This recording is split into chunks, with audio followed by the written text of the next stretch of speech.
What are some labs that you think people could run, if they could run a few labs to assess their cardiovascular health? What are some really important ones that you would suggest?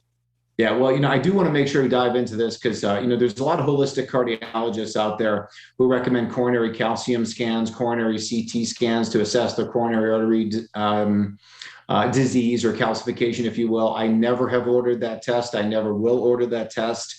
I am diametrically opposed to ordering that test. Obviously, it's radiation-based, heavy radiation. And I don't think it's helpful. I don't think it changes what my plan is. So instead of doing that, I do the most advanced laboratory testing in the world, where you're looking at all the markers of inflammation, oxidative stress, and advanced lipids and metabolics, intracellular vitamins and minerals, and glutathione and CoQ10 and omega-3s.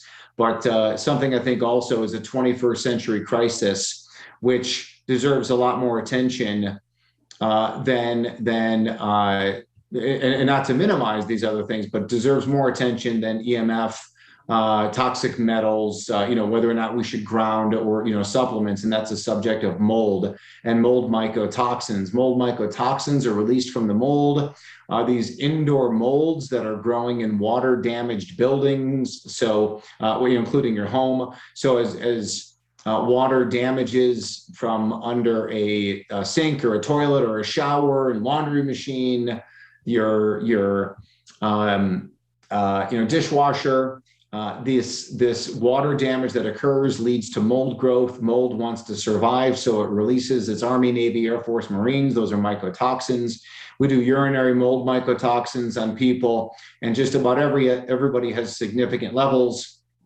And if they don't, I would say they've got a problem where they're not excreting those mold mycotoxins in the urine, and that may be a different issue as well. So sometimes you have to do some form of natural chelation, like a glutathione IV, to flush out some of those mold mycotoxins to show people what they have. And ultimately, I did a 45-minute presentation to 2,000 healthcare practitioners a few months ago, and that was entitled mold mycotoxins and cardiovascular disease. And again, just slide after slide after slide of how these mold mycotoxins kill humans. And it's not personal against humans. They just want to survive.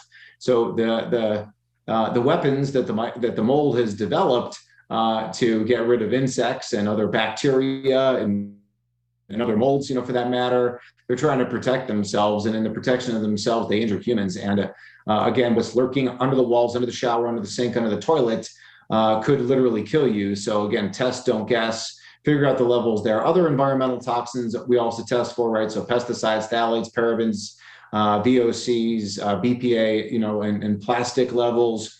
All those things help to give you insight as to what's going on, giving you the cause, the why of why people are sick. And the more we continue to uncover with all these tests, we can really show people the difference. But ultimately, I rely on that information as opposed to a coronary CT scan where your score is, oh, you're a 200, you're a 300, you're a 400. Okay, now what? Well, I don't know. I guess you could go on a statin or you could take an aspirin. That's the kind of information people get out of that. I really, really hate that test.